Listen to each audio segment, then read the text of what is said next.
Good evening, guys. Today we're talking about why you feel like you need permission to be yourself. If you feel that, click a heart or hello, how are you today?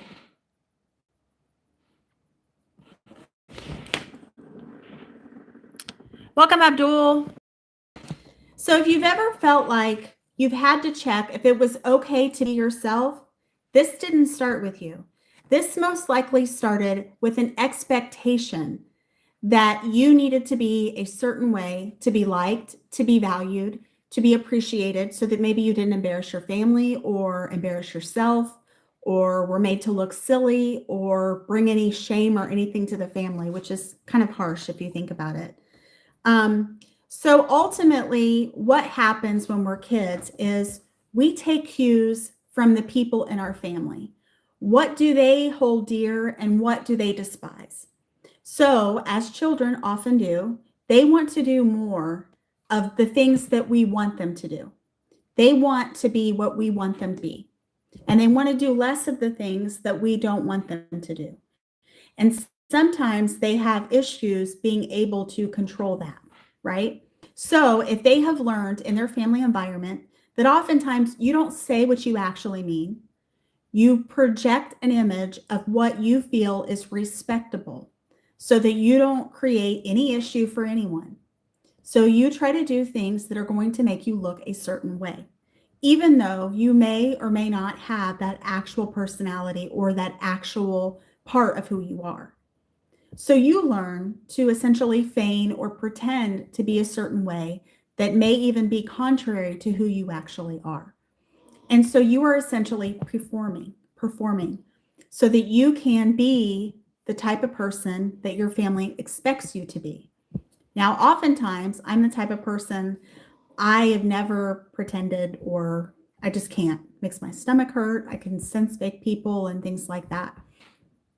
Oh, you're welcome. Thank you. Is that Astrid? I can't believe the writing is literally this small. Yes, I try to, be the type of person that I want to be because I can't perform. I'm a horrible liar, I'll be honest. I'm not a person who can do fake.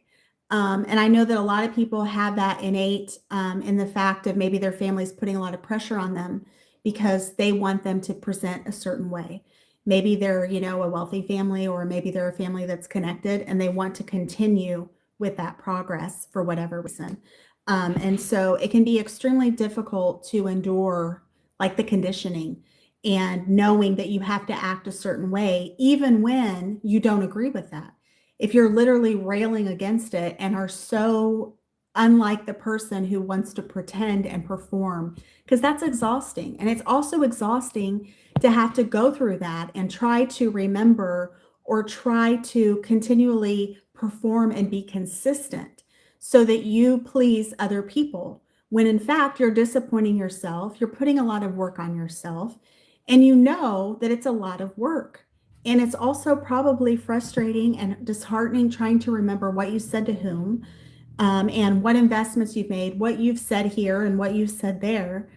And then also feeling like you're cheating yourself out of genuine connections, authentic connections, connections with people who you could actually grow close to rather than trying to perform to get them to like you.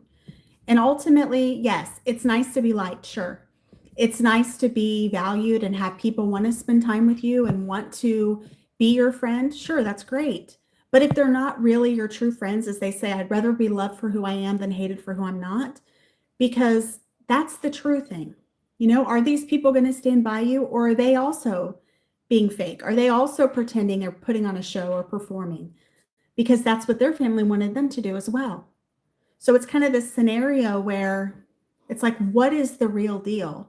Can we just strip down like all of this performance and just get real with each other?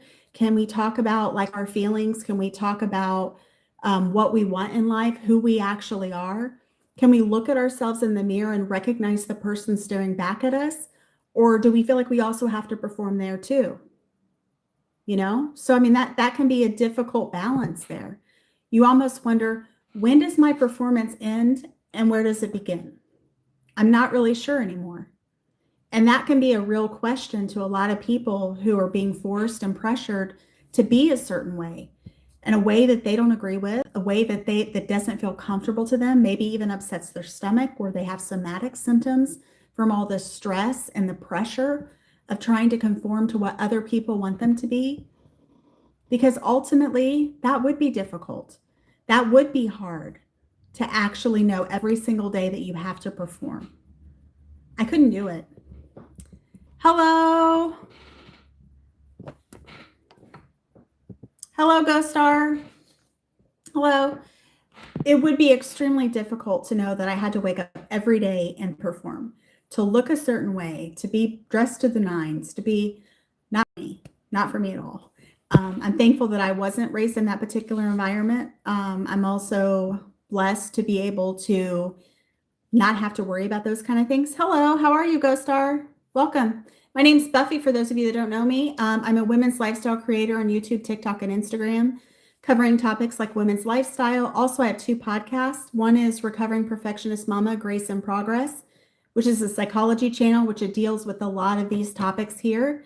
I'm generally always on YouTube Live at 12:30. I start with TikTok at 1 p.m. Or excuse me, at noon Eastern, and then I go to YouTube Live at 12:30 p.m. Eastern, and then I go to Instagram Live at 1 p.m. Eastern. So feel free to check me out again. Again, it's recovering_perfectionist_mama.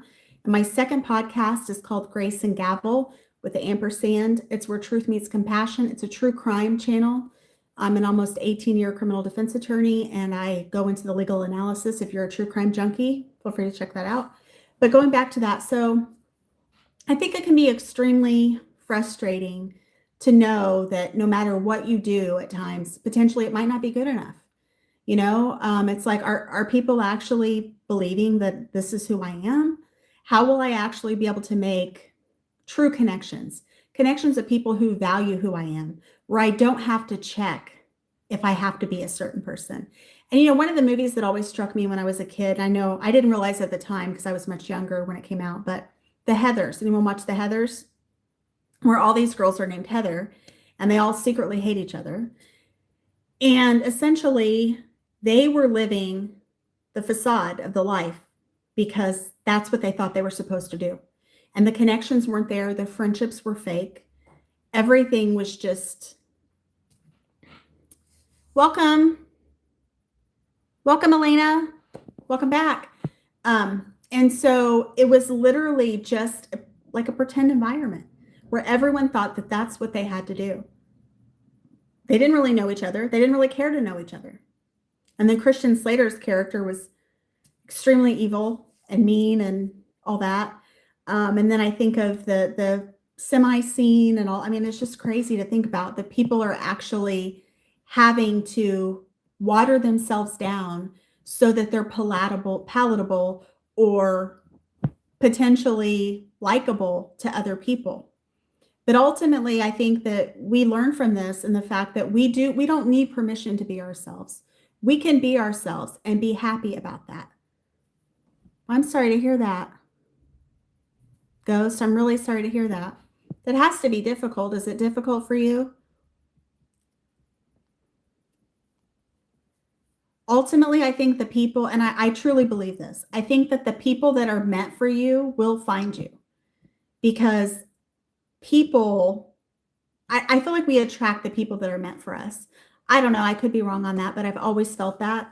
And I think that being yourself and not having to jump through all the hoops for friendship, because who should have to jump through hoops to be friends with anyone? I mean, some people are compatible, some people aren't. Not everybody's going to like us, and that's okay. But if we can look at ourselves in the mirror and be happy with who we are and be proud of who we are and what we've accomplished and who we are deep down inside, we're good humans to other people. That's important as well. And then also too, you think about too, let's also talk about the role assignment. I talked about role assignments in families. It's what keeps the family engine running. It's expectations. So for instance, maybe you were the peacemaker. So you were the person that made sure that no conflict happened. You were the person that kept everybody calm. You were the person that de-escalated things. You were responsible for keeping things even keel, even flow, no issues. Or maybe you were the truth teller, and the truth teller is oftentimes the scapegoat. They are the person who sees the systems for what they are. They literally are the person who literally throws over the table, right? Because they're sick of pretending, they're sick of playing the game. They want things to be real and true. And so they can point out hypocrisies in the system, which makes a lot of people uncomfortable. So they become the scapegoat. Absolutely. It can be hard. Absolutely. And not everybody is going to, guys, quiet. Not everybody is going to potentially like what you find. And it can be difficult. It can be difficult to navigate who you are, because oftentimes there's a version of who you think you are and then a version who others think you are. And oftentimes too, in family systems, they don't want to see your growth. They don't want to see your evolvement. They want to see you exactly the way that you were planned to be. You were to fill the role for them so that somebody else doesn't have to fill it. Or maybe you were the strong one, the one who actually was able to help others and take on hard tasks for others because you had a larger capacity than other people in your family. And that can also be another thing, because ultimately, when people need something, they're going to go to you. But who do you go to when you need someone? Do you have someone to go to? That can be hard for the strong one, because the strong one is the one that everybody knows is going to just handle it. You know, oh, I need to move out of my apartment in like 3 days. The strong one, they can handle it. They know how to manage things and multiple things at once, right? Or you have the one that's the troublemaker, as they call it. You know, the one that always gets in trouble and things like that. So ultimately, it can be roles. You know what I mean? But yeah, definitely look into some of the. I think one of the best ways to try to kind of find things is figure out what things mean a lot to you. What things are you absorbed in and just really drawn to help you be able to find kind of what motivates you, what makes you happy, what makes you like literally like such a good thing that you enjoy doing, that it seems like you never have enough time to do it, or it is so exciting to you that you could do it forever. You know, and then maybe also personality tests are a really great thing to kind of figure out there what your motivations are, what things you like, what things you don't like. I mean, definitely finding yourself is an awesome adventure, and being able to say, you know, I like that, but I don't like that. And being really honest with yourself and being able to search your heart of hearts and realize what sets you on fire, essentially. And I think that, you know, it's a journey of self-discovery, and getting to know yourself better definitely has its benefits. You can be able to know who you truly are at your core. And I think that that is a definite great thing to know. And if we don't know ourselves, you know, we need to know ourselves and be able to understand what motivates us, what makes us happy, and what things we don't like, right? Or what things don't actually work for us because they don't fit us, you know? And I often say that we need to know ourselves better than anyone else does to be able to decide what works for us and what doesn't.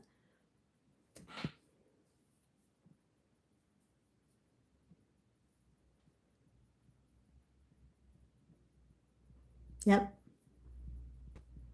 exactly.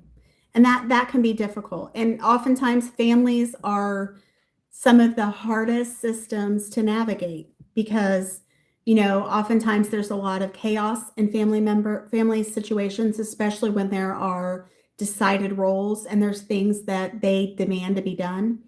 And oftentimes there's somebody that's like sacrificed at times, not sacrificed specifically, but this person is going to perform this role. And oftentimes that's the truth teller, or it's the person who's the scapegoat who gets accused of everything. And it can be extremely difficult to try to navigate those things and those way.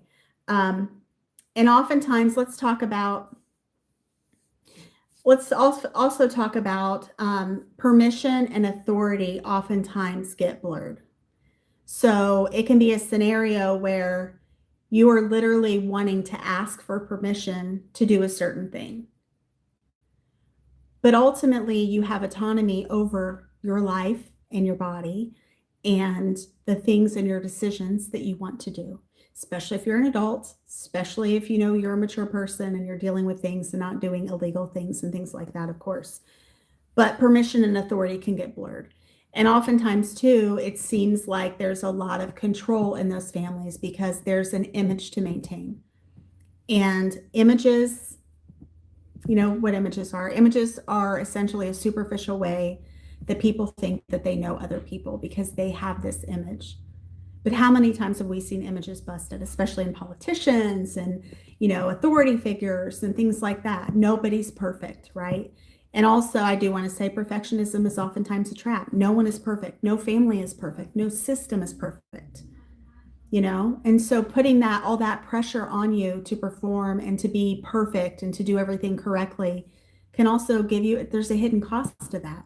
A lot of anxiety, a lot of looking over your shoulder, a lot of worrying about perfectionism and feeling like you're really not living the life that you want to live, which can be difficult. You know, totally understand that completely. And then ultimately, let's talk about this, that you didn't lose yourself. You learned to filter yourself. And there's a difference. You are down in there somewhere. You really are. You've just been filtered. Filtered to be palatable, filtered to be kind, filtered to look fine, filtered to be non-offensive, filtered to be any number of things that is required of you. But that doesn't mean you're gone. And that person that you are, by trying to discover them and find them and realize what makes you happy, what makes your day, that is the way that they come back. Figuring out what means a lot to you and running after it, if that would make you happy, right? And you being happy doesn't take away somebody else's happiness. You not performing anymore it will likely upset other people, but at some point you have to live your life and you have to be who you want to be rather than who you're expected to be, right? So ultimately, I am getting ready to go live here on Instagram after this to talk about what this actually feels like in real life. It is under BuffyStar_fashions on Instagram. If you're interested, feel free to tune in there. I just want to say to you all, I appreciate your support. It means a lot to me. And I hope that you'll come back and see me again soon. Again, I'm on TikTok live at noon Eastern each day, on YouTube live at 12:30 Eastern each day, and Instagram live at 1 p.m. Eastern each day. So I appreciate each and every one of you, and it was great to meet you. Again, my name is Buffy, recovering_perfectionist_mama, and feel free to check out the podcast if you're interested. Have a great day, and I hope you have a great rest of your day, and you'll come back and see me again soon. Thank you so much. Bye-bye.